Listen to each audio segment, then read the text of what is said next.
But Sam is in today. Hey, Sam, nice to have you aboard on a busy Friday around here on the Minnesota Progressive Repartee. It's fun to be here on a Friday. Yeah, hey, lovely outside again. Apparently, though, if you're living in Minneapolis, St. Paul, Twin Cities area, they're saying snow tomorrow. Boy, that was a quick summer. It just really went by this week. Mm-hmm. 38, maybe a little snow. Hey, Sam, we're going to have a busy day today. We've got commentator, lawyer, law school professor, and, just all-around cable television star, Richard Painter, on with us to give us an update on still the unredacted version of the Mueller Report, which is just driving that guy crazy. I mean, Richard, it's an earworm that he just can't seem to get rid of. It's eating at him. So we're going to try to get to the bottom of some of that. And then at the bottom of the hour, we have one of our Friday regulars, astrophysicist Paul Wallace. And, but before that, because it's Friday, Sam, we like to do the news quiz around here. A little chance for us to not only recap some of the headlines of the news, but just to test our own skills and how we've kept up. And you were saying before we came on air that you're not overly confident in your news trivia for the week. So if there's ever a moment, Sam, that we're unsure, we're going with you. All right, we're going to get you out of that. We're going to get you out of that slump. All right, so question number one. There's 10 of these. These are the ones that are produced by the Star and Tribune, their news quiz for the week. The White House blocked subpoenas this week, preventing whom from testifying before congressional committees. Now, their question says preventing who from testifying. I don't know if it's who or whom, but I should go with the Star Tribune. The White House has blocked subpoenas this week, which I'm not even sure they can block a subpoena. But anyway, who was it that they said couldn't testify before Congress under the obligation of a subpoena? Donald McGahn, Stephen Miller, Carl Klein, all of the above, none of the above. Oof. I'm going with all of the above. All of the above? You comfortable with that? I'll fall. I was going to say Stephen Miller mostly because he's the one I recognize the most, but yes, maybe all of the above. It was all of them, all three of them. They've said they can block all of them, which is a little shocking because they're not claiming executive privilege. Yeah, they're just saying they've answered enough. They're just calling a timeout. They're just a soccer coach, for the Pee Wee league, and they're just calling the game because the kids are worn out. 10-run rule or something. That's right. They've answered. They're getting beaten badly enough. They're going to call it. They're going to call it. That's a good point. Hey, by the way, did you see Trump had some tweet out today about that he's the best hostage negotiator ever? Oh. He's freed 20 hostages. I don't get into Twitter battles, but I wanted to write back and say, firing someone from your administration is not what they mean by being a hostage, freeing a hostage. Yeah, if that was the case, that would be the most accurate tweet he's ever written. And then they could do those little 20 pictures of people that have to stand behind him with that hostage video look on their face. Yeah. All right, question number 2. True or false? I like these because I love living in the illusion of a binary world. These ones are easy for me, yeah. True or false? The high school graduation gap between students of color and white students in Minnesota hit an all-time high in 2018. The difference between people of color graduating and what are determined to be white kids graduating had the biggest gap of all time. True or false? I'm giving this one to you, Sam. I'd like to say false, but I think that something's making me lean that it's true. We're going to go true? Yeah, I guess it wouldn't really be a news story. Yeah. Incorrect. It is false. False. Okay. While the overall graduation race hit an all-time high in 2018, the graduation gap has been steadily declining over the years. Well, good. See, that's it. The guys like us that are just being pessimists about the future. I'm glad to be wrong there. I am too. Oh, here's a sad question. How much did North Korea charge the United States for the medical care of Otto Warmbier, the American college student who fell into a coma the night that he was sentenced to 15 years in prison after he pulled down a propaganda sign at a hotel in Pyongyang? How much did North Korea charge the United States for his medical care? Nothing. $525,699, $1.2 million, or $2 million. I'm pretty sure I did see this one, and I'm pretty sure it said 2 million. Let's go with it. $2 million. Yep, $2 million. Yeah. Correct answer. So while Donald Trump tweeted today, I've never paid any money, they paid $2 million. I don't even know if it's been paid yet or not. The U.S. official had to sign a pledge that the United States would pay $2 million to disclose this week before he would be released. So Trump did negotiate the release and then said, we will pay you $2 million for the medical care that you provided to someone that you beat to death. Yeah, quote unquote medical care. Like, really, their care ended up ending his life. I mean, yeah. We're basically spending $2 million so North Korea could kill one of our citizens. Yeah, that's called paying for hostages. Yeah, that's awful. Who resigned this week from Iron Range Resources and Rehabilitation Board after a dust up over the hiring processes for a $100,000 a year job? Was it Mark Phillips, Lori Jananopoulos, Joe Radnovic, or Rick Nolan? I don't have any idea what this question is referring to. I don't either. And there's only one name on there that I am a little bit familiar with. Who's that? That's Rick Nolan. Let's go with Rick Nolan just because we know it. Nope, incorrect. It was Joe Radnovic. Yep. We should have gotten that one. I was going to guess that one just because it was such a crazy name. I don't know if that's a good criteria for picking an. I think up by the Iron Range, he's a congressman that ran. The administration told 5 countries, Japan, South Korea, Turkey, China, and India, that they will no longer be exempt from U.S. sanction if they continue to import oil from what country? From Iran, Iraq, Kuwait, Saudi Arabia. I know which one it should be. I'm going to guess Iran. I know which one it is. Yes, it was Iran. Oh, I should click on it first. Yep, it was Iran. That sounds about right. They're not only going back on the nuclear deal, but now they're going to say that they're going to impose sanctions against those. The United States is implying that it's going to put sanctions on Japan. Yeah. Our own allies in Asia. I mean, there's almost nothing Trump doesn't touch that isn't a just living disaster. I mean, look, his personal destruction of the presidency is something that's been highly acclaimed, for sure. But people that argue, but I really love his policies, that's the part that's so confusing to me.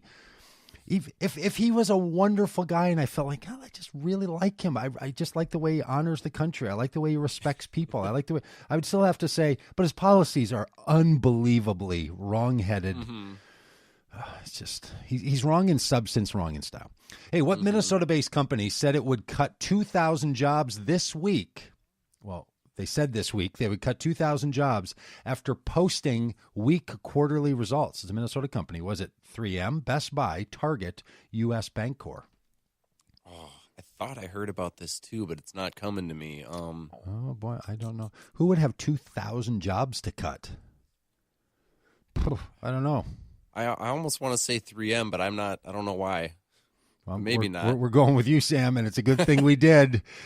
Correct. Yeah, nice. Sales fell 5% in the first quarter and 11% overall in Wall Street's expectations. So they're going to fire some people.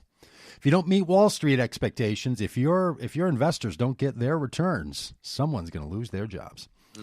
Way to go, 3M. There's no permanent bond with 3M. They're more like a sticky note. Yeah. Thank you very much. Fall off the wall. They make sticky notes.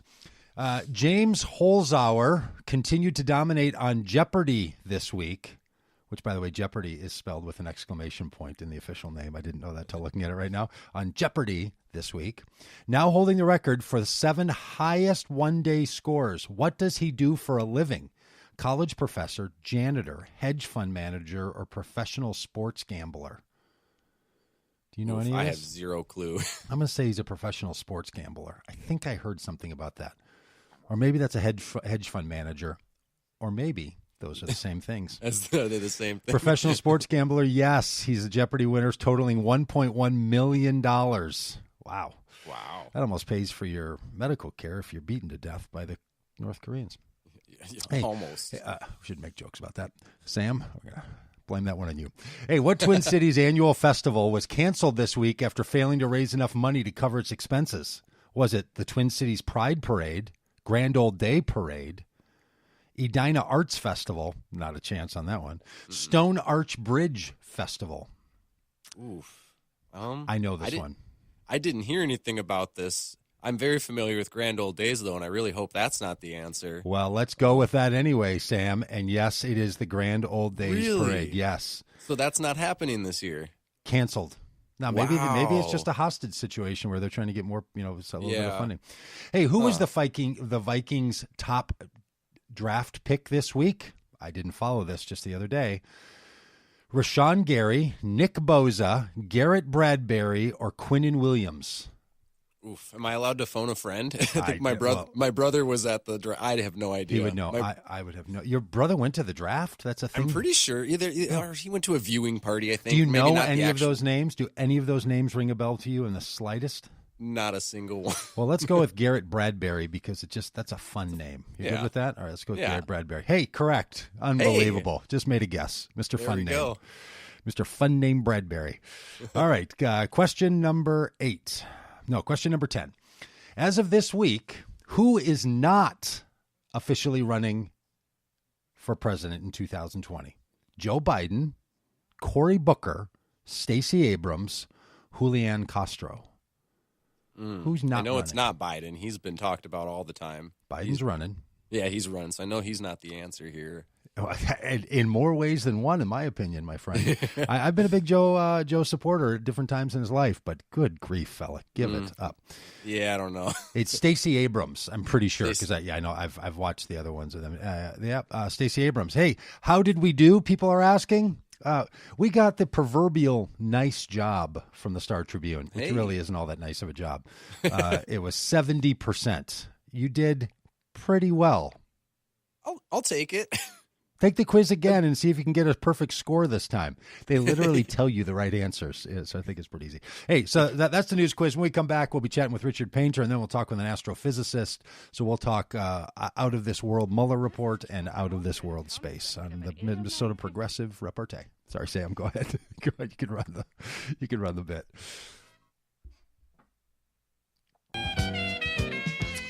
Hey, welcome to the Repartee. Your little conversation here on AM 950, the progressive voice of Minnesota.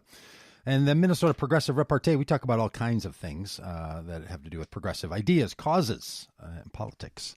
And we're going to be talking with Richard Painter here in a minute. Richard's good enough to join us many Fridays to give us a little update on the Mueller Report. But sometimes he's busy doing some other media. He's often on cable news.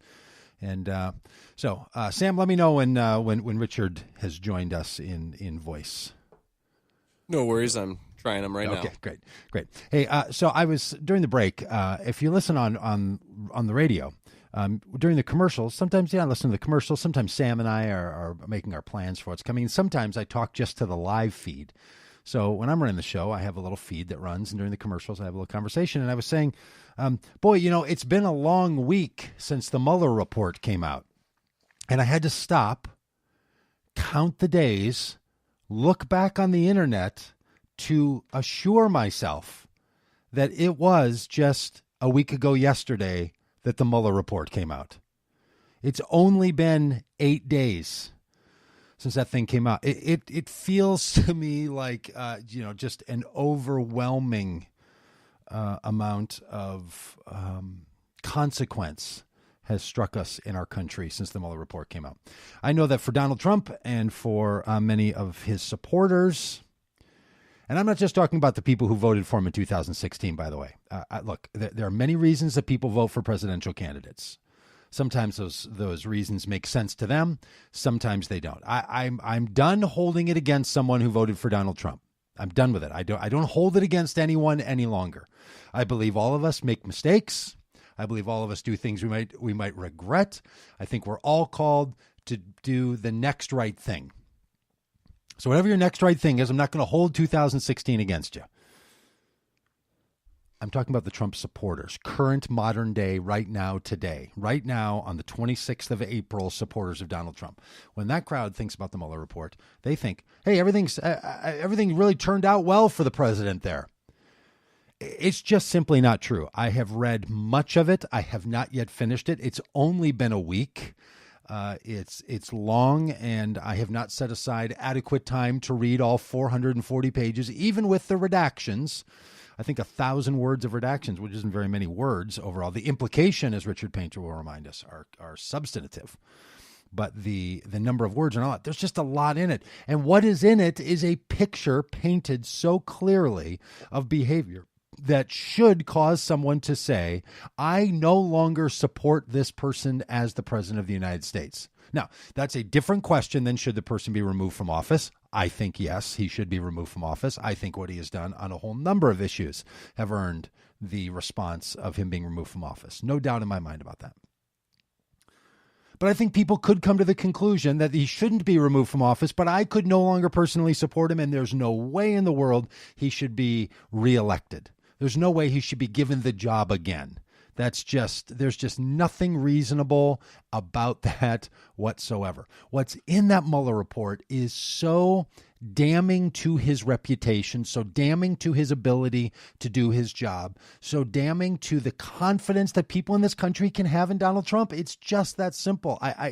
It is stunning to me, and I know that people don't want to listen to it. I don't want to read it. I know that people don't always care about what goes on in it. I know that a lot of people want to move on, but good Lord, I feel that way about so many things that matter still in my life and in the world. Yes, Sam. I wonder what Richard thinks about this. Is he with us? We do got Richard. Richard, how you doing, my friend? Well, doing all right. We just have another week of this craziness, that's all. Richard, I was just lamenting the fact that it's only been a week. It's exhausting. Well, a week since we got part of the Mueller Report, a whole lot of it's under those black lines, and I think that is the stuff they don't want us to see. So that's got to be a priority. We got to help Congress. They got subpoenas out there, and they're going to have to go to the courts and get that information that's in the Mueller report, because we don't have it at this point. Richard, have you looked over the report at all, and are there any particular redactions that really strike you?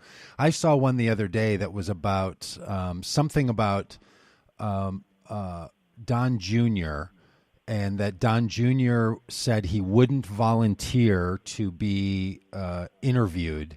And then they said, so in response to that, redaction. And like that really turned up my interest. Like, did they say so then they forced him into a grand jury situation, or what they did? Are there some particular redactions that you've read the words around it and have said, boy, that's a real place of interest to me?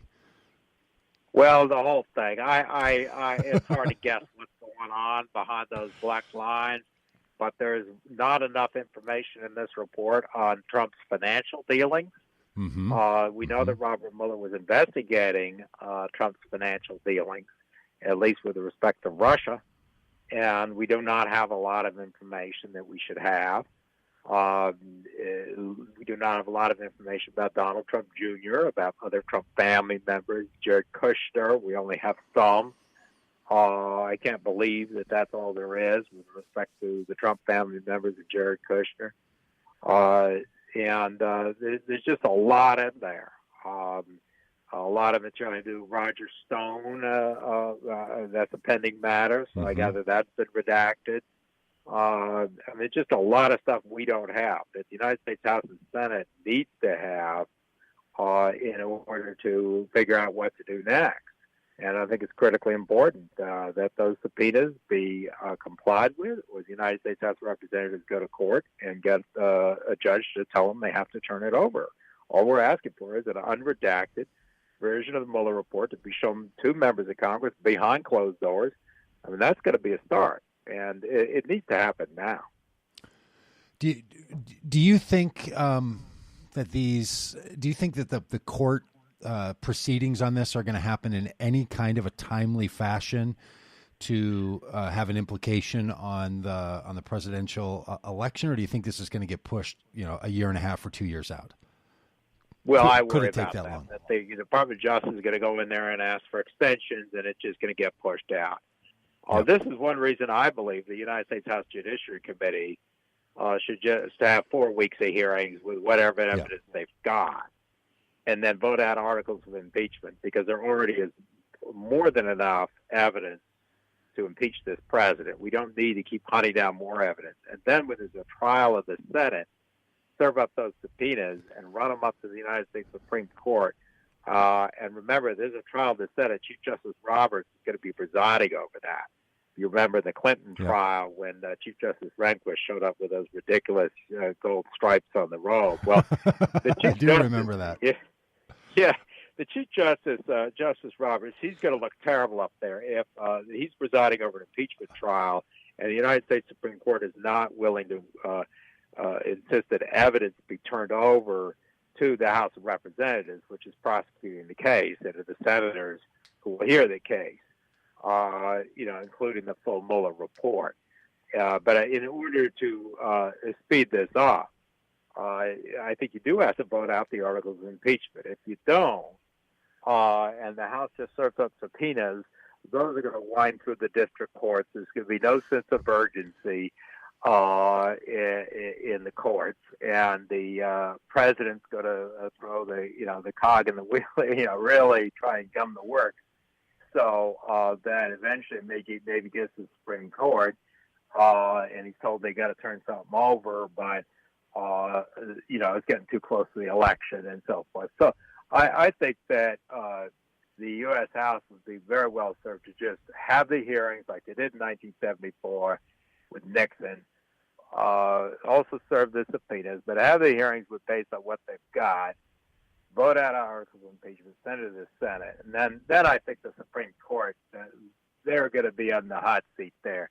And despite all the criticisms of the Roberts Court, I still think that Chief Justice Roberts is very sensitive to the notion that this court is politicized, and I can't see him supporting the court and letting Donald Trump hold on to the evidence if there's actually an impeachment trial in the Senate with the Chief Justice is presiding. I think that would bring the court into so much shame that even the more conservative justices, particularly the Chief Justice, would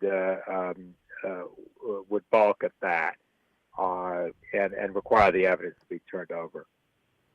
Well, Richard, I sure hope that you're right. Are you saying that is your argument that when the if impeachment proceedings are happening, that would create a sense of cause so that the Congress could then seek to expedite a response to the redactions?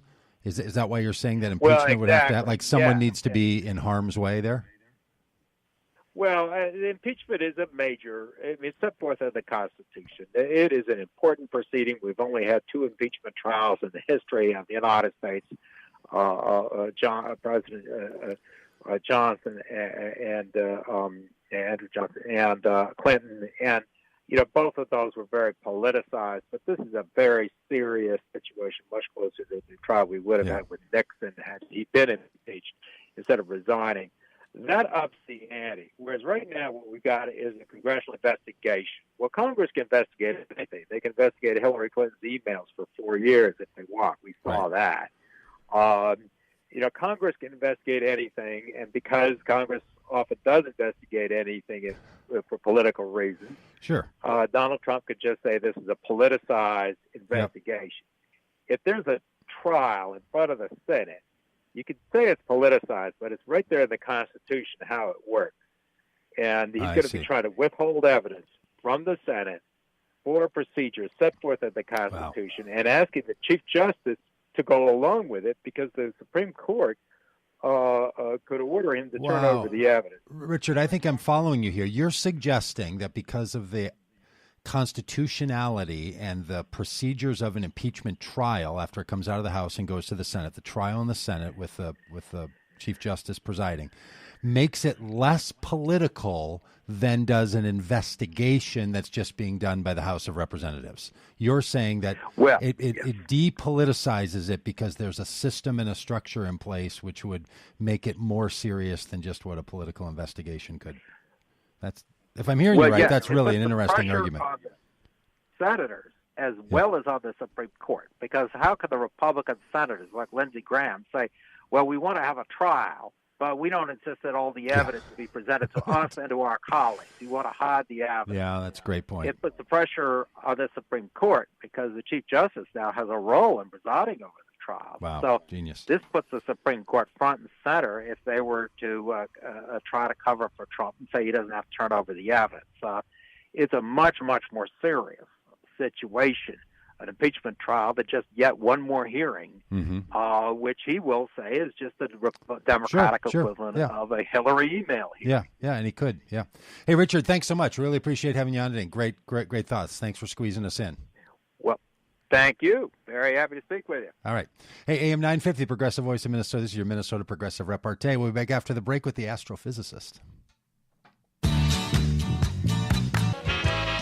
That's right, all. This is your afternoon repartee. Hey, we've been holding off Paul Wallace. Paul, so sorry to keep you waiting, but we're going to keep you waiting just a little longer because we had Richard Painter. But hey, I just want to touch base with Gary real quick, and then Randy. I know they've been waiting, and I hate to leave too fine people like that waiting. Hey, Gary, can you be real quick? What are your thoughts?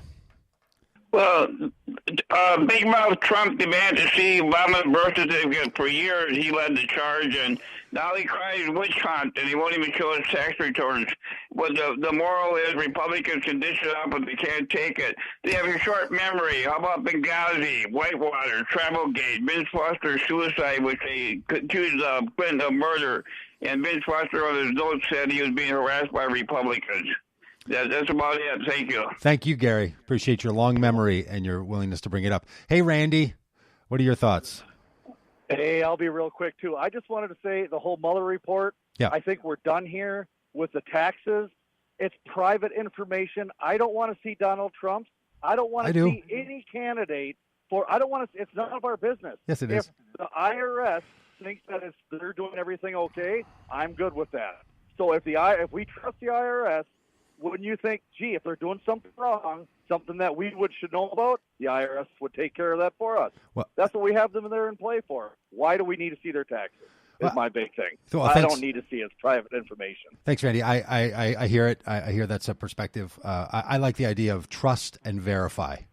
If he's going to say, if he's going to say, but if you're going to run for any office, there's just certain things that are kind of matter to the population. And I feel like that's one of those things that we should just have in our norms, just really normal things, kind of a thing you should check up on. If you're going to run for president, they ought to give you a physical, make sure you're in good physical condition, that you can fulfill the job, nothing's hanging over you, and look at your finances, make sure there's nothing hanging over you. Totally reasonable if you want that job. If you don't want the job of president and you want to be a private citizen, feel free to maintain all your privacy all day long. But if you step into that arena and you say, please give me that job, that you set aside certain privacies, and I believe that that's one of them. But thanks, Randy. Really appreciate you listening and always being willing to be a good sport and chipping in. Hey, astrophysicist Paul Wallace, my friend, I am sorry to not talk to you last week and then to keep you waiting here like you're just an average ordinary guy. You're our Friday astrophysicist. Hey, Paul. Sam is running the board. You may have chatted with Sam, and I noticed it wasn't Hunter. Yeah, it's Sam. And you know what Sam said to me before the show came on? He said, "Hey, you having the astrophysicist on today?" And then Sam, do you want to tell Paul what you said? This is my favorite segment we have on this station. Is this favorite? Oh, is that right? Oh, I love this segment. Favorite segment a little break from the politics on the station. Sam. Wow. Said. Oh yeah. Thank you, Sam. I appreciate that. That's why we gave you a good 3 minutes now and a good 8 minutes at the end. We're really this is like a fine chocolate. It's just you can't you want to make sure not to have too much. Hey, so what's happening? No harm done. Paul, you sent two things saying, hey, here's some things we could talk about, and two of them blew my mind. Well, three of them actually, because of all these things. But one of them is this super weird fact that somehow. Is a math problem. The 13th of the month is more likely to fall on a Friday than on any other day of the week. Yes. I heard that. We have a thing at the college. Our mascot is the Scotties. And we have a thing called Scotty Math Bowl every year. It's like a math quiz. It's like a math like a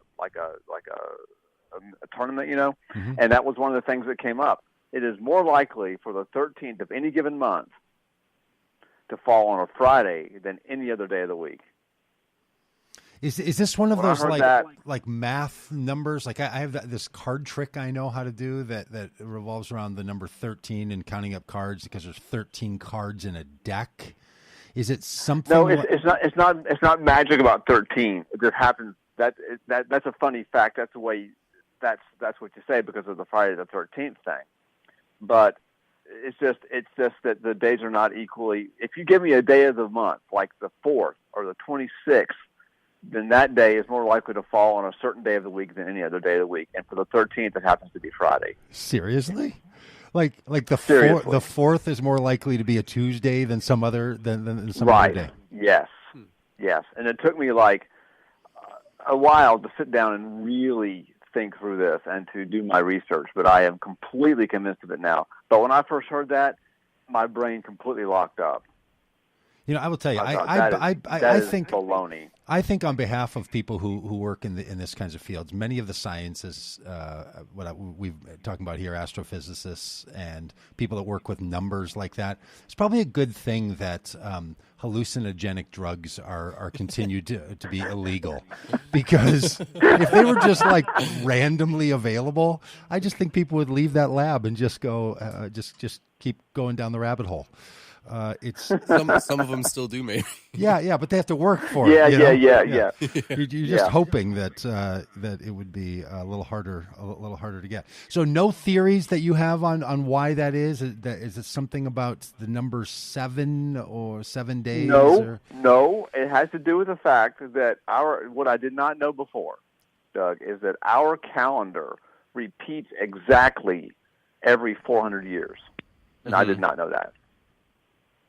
Oh my gosh! So you only really have to average out over 400 years, not over like all time. So it's a 400-year cycle, and in that 400-year cycle, there are 688 times the 13th falls on a Friday. And do you know the times it falls on in that 400-year cycle, 688 times on a Friday? How many times does it fall on a Thursday? Is that a thing that's already known at your fingertips? Yeah, 684 times on a Thursday. 4 times less on a Thursday. All right, that's so perfect. That is a true difference. That might not be a distinction, right? Over 400 years, because I was beginning to think I think I've noticed a lot of Fridays being in the 13th. No, and then I thought that's just because you won't notice it over your lifetime. That's just because I noticed that one when it's Friday the 13th. I sort of perk up. That's exactly right. Yeah, that's right. That's all it is. But it is statistically over more your lifetime, often. you won't notice it. Statistically, it is more likely to be a Friday. Wow, I think to be a Sunday, it's only one time less every 400 years for Sunday. It's 687 times for Sunday. Okay, so I mean, who knew? Yeah, well, not me. I can promise you that. Not me either. Not until this week. I still feel like I don't know it. Okay, so when we come back, we'll talk a little bit about a trip to a metal asteroid named Psyche. That's right, Psyche. All right, so that's here when we come back with the astrophysicist Paul Wallace on AM 950, the Progressive Voice of Minnesota, in your afternoon Minnesota Progressive Repartee. Hello, this is Brett's grandmother. You are listening to the Minnesota Progressive Repartee.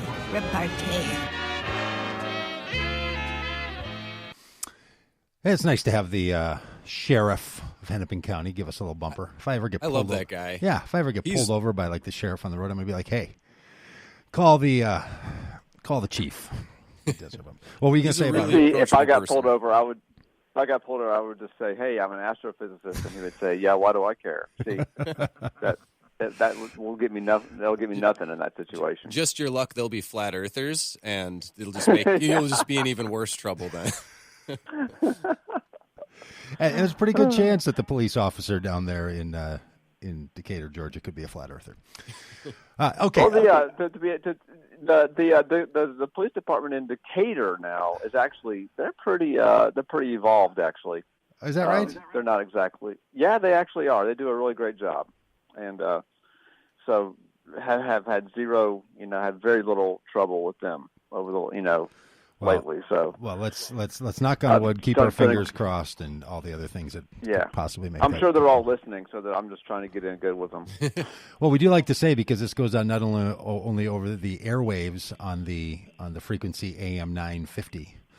Here in the Twin Cities, but it goes out over the internet. So people anywhere with access to the internet, including on the International Space Station, very well could be watching and listening now or in the future. I better get my science right then. I better get my science right. Yeah. Well, they're probably really busy and they won't be able to follow up as quickly as you want. That's why I assume there's no comments from the people that are living in the space station. They're busy people. Yeah, they're listening in, but they can listen. They can't comment. They're driving. Yeah, right. They got a job to do.